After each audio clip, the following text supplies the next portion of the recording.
गुण गाउथिबी जनमे जनमे गुण गाउथिबी करी तो तेज पामाली दे तो पादर धूली दे तो पादर धूली। माँ दुर्गति नाशिनी दुर्गांकर शक्तिंकर चतुर्थ रूप होती माता कुष्मांडा। तो नवरात्र पूजनर चतुर्थ दिन रे कुष्मांडा देवींकर स्वरूप को उपासना करा जाए।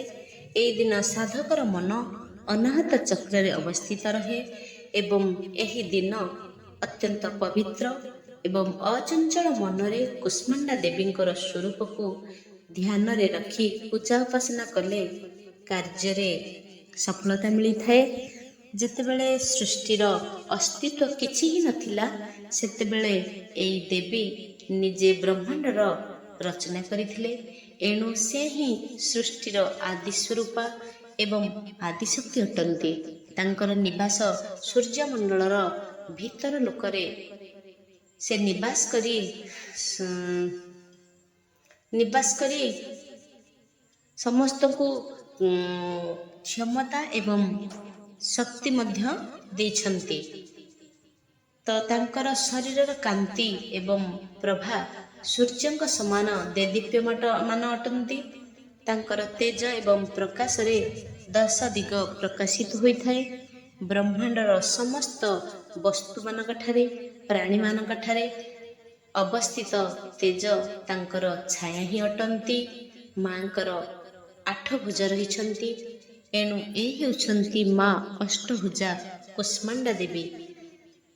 तो तांकर 7 हाथरे क्रमशः कमंडलु धनुष बाण कमल पुष्प अमृतपूर्ण कलश चक्र तथा गदा ही रहिछन्ति।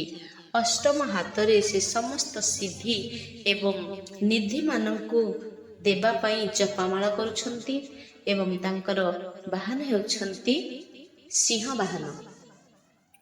तो मांकर सुंदर रूपरे तांकर ध्यान श्लोक रहिछन्ति सुरा संपूर्ण कलशम रुधिराप्लुतमेव च दधनं हस्तपदमाभ्यं कुष्मांडा शुभदायस्तु मे।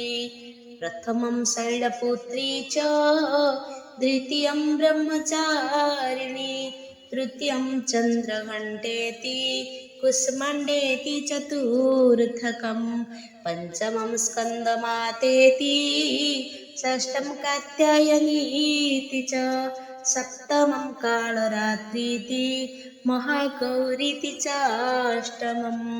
से कुष्मांडा मांकर महिमा हैला जे तांको उपासना रे भक्तर समस्त रोग शोक सबु दूरीभूत हो जाए एवं तांकर भक्ति द्वारा आयु जस बल आरोग्यर वृद्धि होइथाए।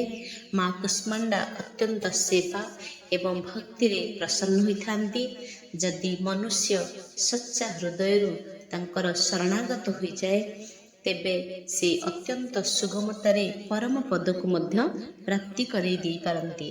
तो विधिर विधान रे मांकर भक्ति मार्ग उपरे केतेक पाद जदि आमे आग को बढ़िबा तेबे भक्त साधक को तांकर कृपार सूक्ष्म अनुभव ही होइथाए।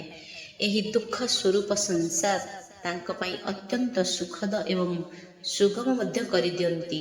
मांकर उपासना मनुष्य को सहज भाव रे भवसागररु पारी करिबा पई सर्वाधिक सुगम और श्रेयस्कर मार्ग अटे।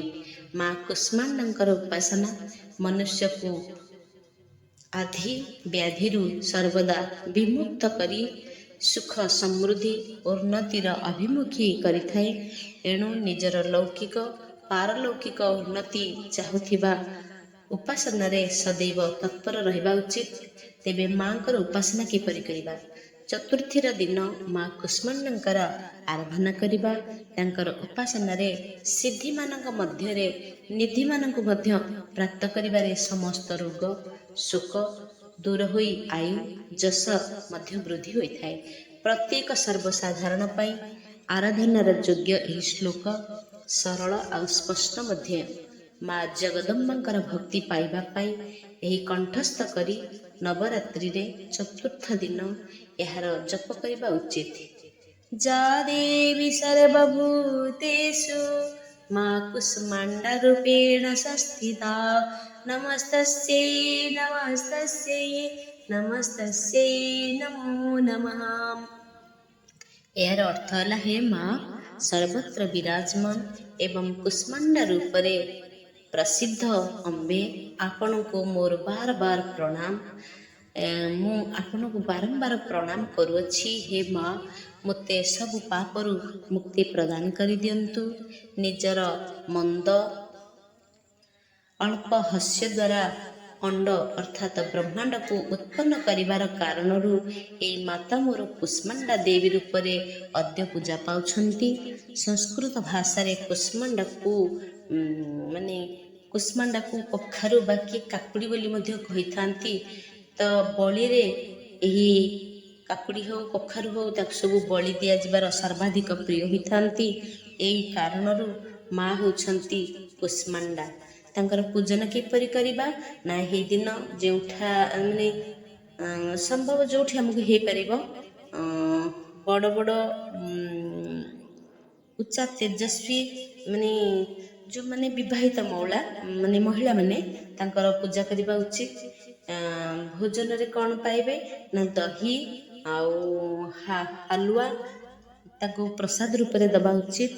ଏହାପରେ ଫଳ, ଶୁଖିଲା କିଛି ଫଳ ମଧ୍ୟ, ଡ୍ରାଏ ଫ୍ରୁଟ୍ସ ଏବଂ ସୌଭାଗ୍ୟର ସାମାନ ଭେଟି ମଧ୍ୟ ଦେବା ଉଚିତ, ଯାହାକି ସିନ୍ଦୁର, ଅଳତା, ଶାଢ଼ୀ, ମାଙ୍କର ବିଭିନ୍ନ ଶୃଙ୍ଗାରରେ ସଜେଇବା ପାଇଁ ତାଙ୍କୁ ଭେଟି ପ୍ରଦାନ କରିବା ଉଚିତ, ଯେଉଁଥିରେ କି ମାତାଜୀ କୁଷ୍ମାଣ୍ଡା ପ୍ରସନ୍ନ ହୋଇଯାଆନ୍ତି ଏବଂ ମନବାଞ୍ଛିତ ଫଳକୁ ମଧ୍ୟ ପ୍ରଦାନ କରିଥାନ୍ତି। ତେଣୁ ମାଙ୍କର ଏହି ଚତୁର୍ଥ ଦିନରେ କୁଷ୍ମାଣ୍ଡା ମାତାଙ୍କୁ ମୋର ଶତକୋଟି ପ୍ରଣାମ।